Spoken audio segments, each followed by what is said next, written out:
पाकिस्तान में दहशतगर्दी के वाक़यात बढ़ते चले जा रहे हैं। पाकिस्तान की मीडिया को मना किया गया है कि आपने रिपोर्ट नहीं करना, और ज़्यादा रिपोर्ट बिल्कुल नहीं करना, ना इसके ऊपर प्रोग्राम्स करने। मैंने थोड़े दिन पहले आपको बताया था कि पाकिस्तान की इंटेलिजेंस एजेंसी ISI की जानिब से सहाफ़ियों को बुलाकर जो अहम अहकामात दिए गए, उनमें यह भी कहा गया कि आपने दहशतगर्दी के वाक़यात को पाकिस्तान में रिपोर्ट नहीं करना। हाँ, ये जितना ISPR की जानिब से बताया जाए या जितना सरकार की जानिब से बताया जाए, बस आप उतना रिपोर्ट करेंगे। अभी पाकिस्तान के फील्ड मार्शल ईरान गए हुए थे। बलूचिस्तान में दहशतगर्दी का बड़ा खौफनाक वाक़या हुआ। उनकी जो प्राइमरी रिस्पॉन्सिबिलिटी है वो पाकिस्तानियों की हिफाजत है। दहशतगर्दी से, दुश्मनों से पाकिस्तानियों को बचाना, ये उनकी पहली जिम्मेदारी है, जिसके लिए उनको तनख्वाह दी जाती है। उनको इस ओहदे पर बिठाया गया, लेकिन वो पाक चीन दोस्ती के चक्कर में वो चाइना चले गए। अब यानी फील्ड मार्शल पहले ईरान में गए, अब चाइना चले गए। कभी वो गल्फ़ में चले जाते हैं, कभी अमेरिका में चले जाते हैं, कभी वो यूरोप में चले जाते हैं, लेकिन जहाँ उनकी ज़रूरत है वहाँ वो अभी नहीं गए। अभी वो चाइना चले गए, इसके बाद भी उनके कुछ विजिट्स हैं, वो कहीं और चले जाएंगे। तो उनकी जो ड्यूटी है वो पाकिस्तानियों की हिफाजत है। यहाँ खौफनाक दहशतगर्दी हो रही है और वो फॉरेन टूर्स कर रहे हैं। इसमें देखिए, शहबाज शरीफ का तो बनता है जाना, और वो कैबिनेट के बहुत सारे लोगों को भी लेकर गए। सरकारी खर्चे में लोगों की फैमिलियाँ भी वहाँ हमने घूमती हुई देखी, वो भी अपना प्रोटोकॉल एंजॉय कर रहे हैं।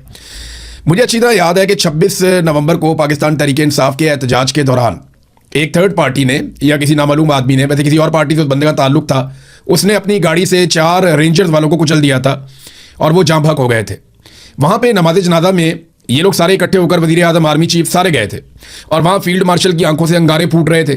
पाकिस्तान तहरीक इंसाफ के खिलाफ फौलादी अज़म उस वक्त दिखाया गया था। मगर अब जबकि दहशतगर्दों ने बदतरीन दहशतगर्दी की है और दर्जनों शहरियों को और एहलकारों को शहीद किया, तो यहाँ शोहदा के जनाजों में नहीं गए, बल्कि चाइना चले गए आर्मी चीफ। खैबर पख्तूनख्वा में दहशतगर्दी होती है, आर्मी चीफ वहाँ जनाजों में नहीं जाते, बल्कि वो चले जाते हैं बैरून मुल्क दौरों पर।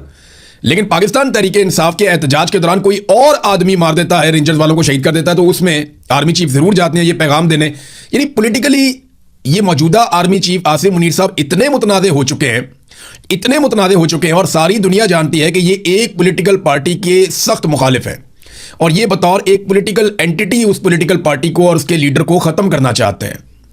ये इतना एक्सपोज तो कभी भी कोई आर्मी चीफ नहीं होता। तो ये इदारे के लिए बड़ी खतरनाक चीज़ है। लेकिन हम देख रहे होती हुई पाकिस्तान की मीडिया पर जनाब वो पिंकी जो थी मंशियात फरोश, वो उसके मामला बहुत ज़्यादा उठाए गए। वो एक चद्दड़ है, एक एक्ट्रेस है, उनका मामला बहुत ज़्यादा आसमान पे उठाया गया है। अच्छा, मेरे से भी कुछ लोग पूछते हैं इस पर आपकी राय क्या है, तो मैं साथ ही बात आपको बताता हूँ कि निजी ज़िंदगी के मामलात में किसी की भी वो मैं नहीं जाता, लेकिन फिर भी जब एक खातून कह दे ना, तो उसका मतलब है ना। फिर किसी भी मर्द को, चाहे वो किसी भी ओहदे पे हो, कितना भी ताकतवर हो, उसे कोई इख्तियार नहीं है कि वो उस खातून को हरासा करे। इसकी सख्त सज़ा मिलनी चाहिए, मैं बिल्कुल क्लियरली ये कह रहा हूँ। और क्योंकि कुछ लोग सवाल इसलिए पूछ रहे थे कि मियां अली अशफाक वहाँ पे, तो मैंने पहले भी बताया कि भाई वो एक आज़ाद अपनी ज़िंदगी गुजारते हैं, उनके अपने केसेज हैं, वो जहाँ मर्जी अपना केस लड़े। इससे पहले वो PMLN के भी वकील रह चुके हैं, कैप्टन सफदर का गालिबन केस लड़ा था, और लोगों के भी लड़े हैं, PTI के लोगों के भी लड़े हैं। तो वो मेरा ताल्लुक अलग है, लेकिन ये काम उसका अलग है। अब यहाँ पे मेरी राय जो सादी है वो ये है, किसी भी मर्द को, चाहे वो जितने मर्जी बड़े ओहदे पे हो, जितना मर्जी ताकतवर हो, किसी भी खातून को हरासा करने का उसे कोई हक नहीं है। जब खातून ने बोल दिया ना, तो उसका मतलब है ना। और ये बड़ी एक क्लियर, ये इंसानी बुनियादों पे देख लें, कानूनी बुनियादों पे देख लें, आप जिस मर्जी बुनियाद पे रख के इसको परख लें, ये कानून ऐसे ही है और ये मामला ऐसे ही होना चाहिए। बाकी सारी कहानी है।